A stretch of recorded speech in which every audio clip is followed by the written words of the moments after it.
Hello, friends. My name is Reverend Jesse Eugene Harriet. I am a seminarian at Unity Institute and Seminary, and I want to thank you for tuning in to my presentation in submission for the 18th International Conference on Interdisciplinary Social Sciences held at Oxford Brookes University in Oxford, UK.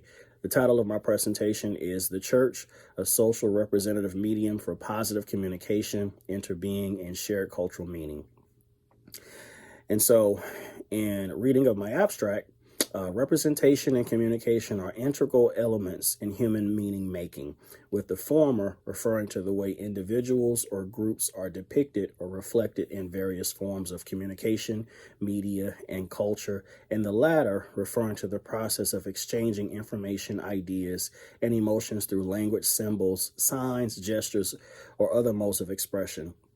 And this abstract was researched and cultivated through my engagement as a pastor of a corporate family-sized church called Unity of Birmingham in Birmingham, Alabama, in reflection on the social capital of the church, which its economy is a knowledge-based economy. And so the social aspect came about just through monitoring and working within the community setting, recognizing that ideas depicted from the pulpit, ideas created from within the community, influences subcultures and individual experiences within the community that are then taken and transplanted into individual cultures outside of the community and then in society and in the world at large. And so the way representation and communication are employed can either promote neutral, shared, or oppositional understandings among people, which is why it's important that the church teaches and preaches a positive theology that uplifts the people and contributes to their well-being. And all of these forms of communication represent different communicative approaches that actually shape meaning and meaning making, which is why the church, it's important that the church is very conscious of how it shapes meaning through its ability to be a knowledge economy, and its primary currency being that of its theological and hermeneutical and homiletical interpretations that tend to rest in the minds of people as they intuit the meanings from that homiletical teaching and preaching.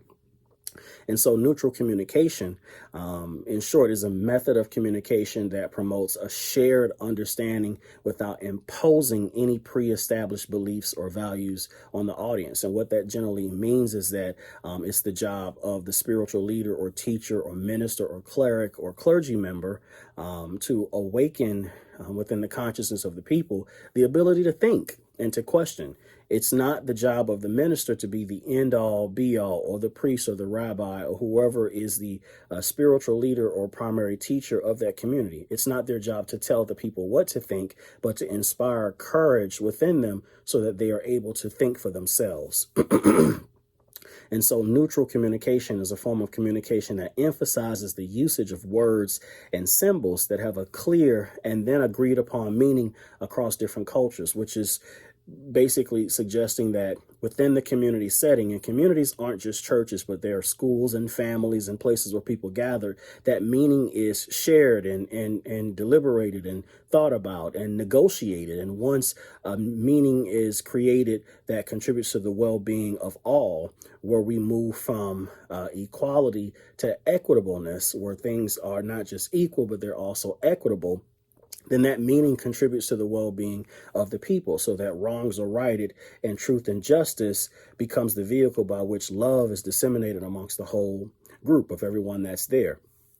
And so through this form of communication that emphasizes the usage of words and symbols that have clear and agreed upon meaning across different cultures, with this approach, communication is considered to be a tool for conveying information and establishing common points of references where we are all able to dwell together in unity, where other faiths are recognized. And so through that equanimity and through that ability of us sharing information, individuals are able to see themselves through those conversations that happen in those community settings. Even if they're in schools, you are able to find your way or find yourself in that information and then use it, because individuals are more readily able to utilize information if they can find themselves in what it's being said. So that puts actually more pressure on the teachers to be able to distill information in such a way that it doesn't shoot over the heads of those that are listening.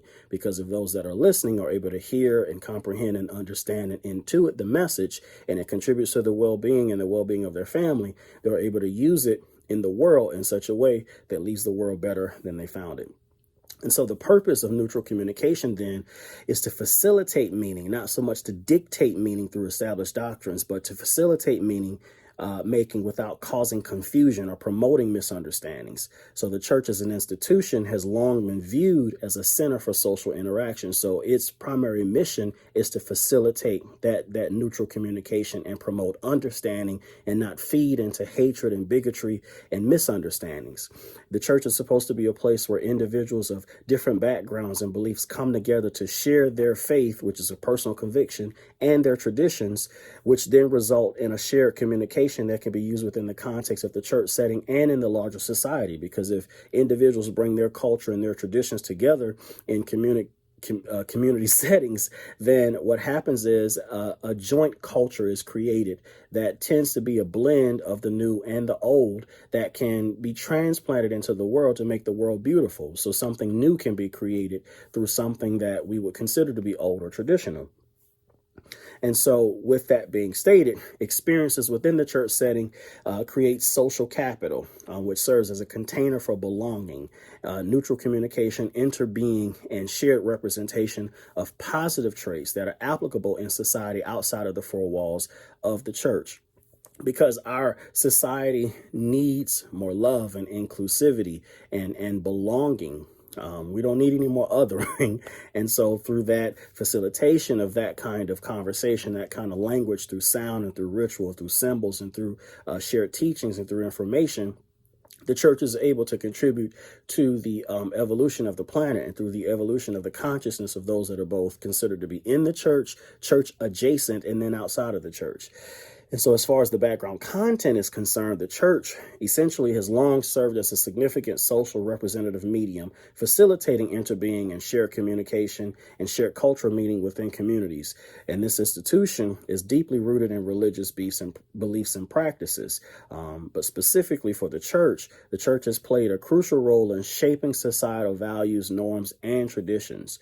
And through its various functions and activities, sometimes scholarly, as sometimes through the usage of faith and deep ritual, it plays a crucial role in shaping societal values, morality, and all of those things. The church then can provide a healthy platform for individuals to come together and engage regardless of socioeconomic background or other things like age or gender, and all of those things that tend to create boundaries, not necessarily healthy or unhealthy, but boundaries that separates us from the world.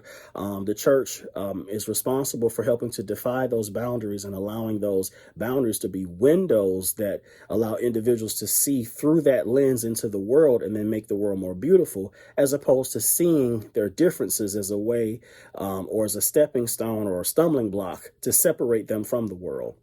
So they see their differences as a way to unite the world, as opposed to facilitating that age-old conversation where separateness and unequitableness and all of those negative traits keep us from our brothers and our sisters and individuals that we actually need, because their differences actually make the world better, make the world more beautiful, in fact.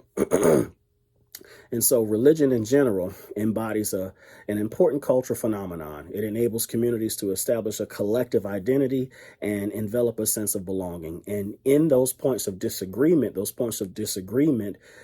shouldn't contribute towards a fallout. Those points of disagreement should be traits and conversations and things that actually inspire us to do more research, to figure out what we need to do to level up as a society. And we practice that in community settings and then take those practices and go out into the world.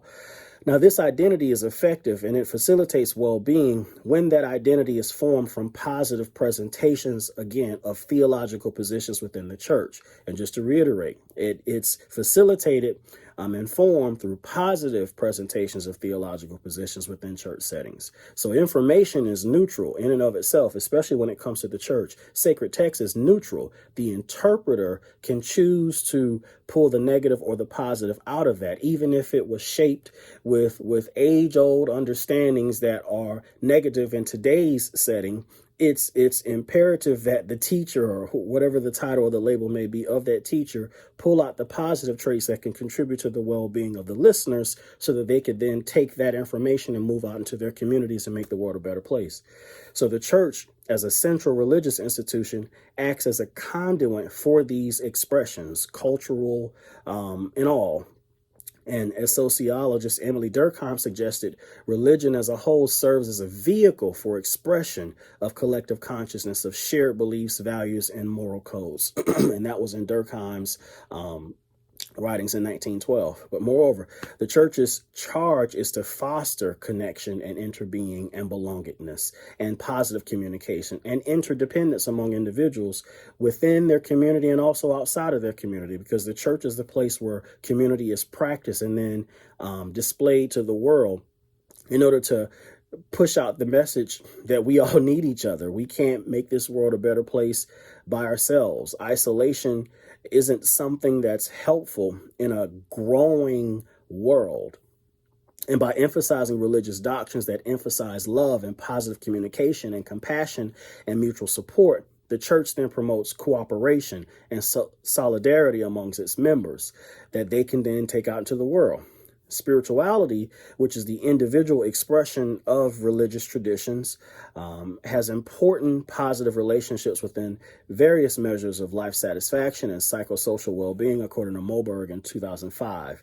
And through participation in religious ceremonies, communal worship, and shared spiritual practices, individuals can experience a sense of shared purpose and unity, further strengthening the social fabric of the community itself, and then the social fabric of society at large.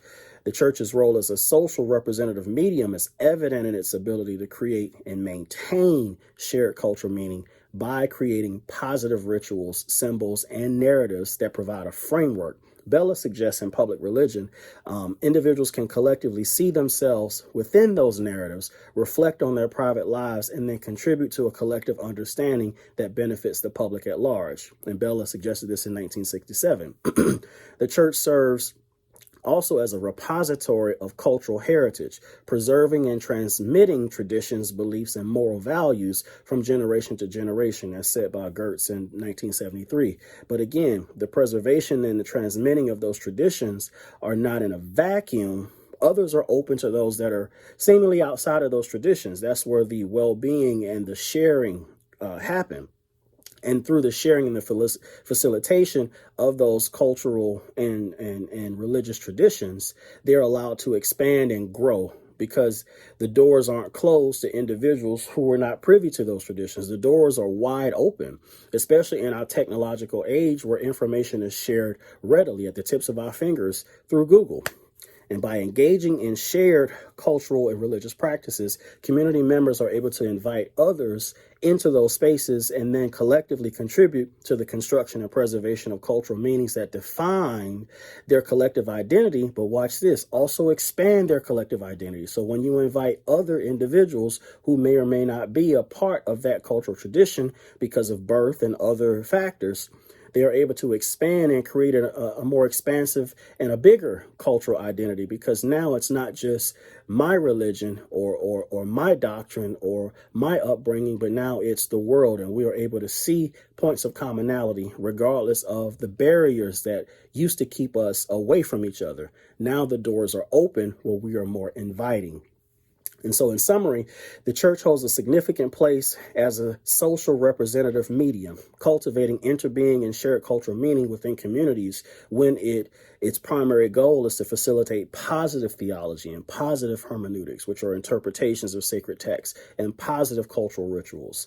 And through its renegotiation and reinvestigating and its constant need to reevaluate itself in a growing society where individuals who have been othered are allowed a seat at the table, and not just allowed a seat at the table, but they are allowed to prepare the dishes and enjoy them as well. And through its rituals, the church's rituals, teachings, and communal practices, the church can then serve as a platform for the expression of collective good and collective hope. It can foster connectedness and a sense of common purpose among its members. And looking forward, I would suggest that further research and exploration of the church's role in shaping cultural dynamics will continue to shed light on its societal impact. When exploring the church as a social representative medium for positive communication, interbeing, and shared cultural meaning, it's important to consider several points of discussion. The first one is interbeing and communal solidarity.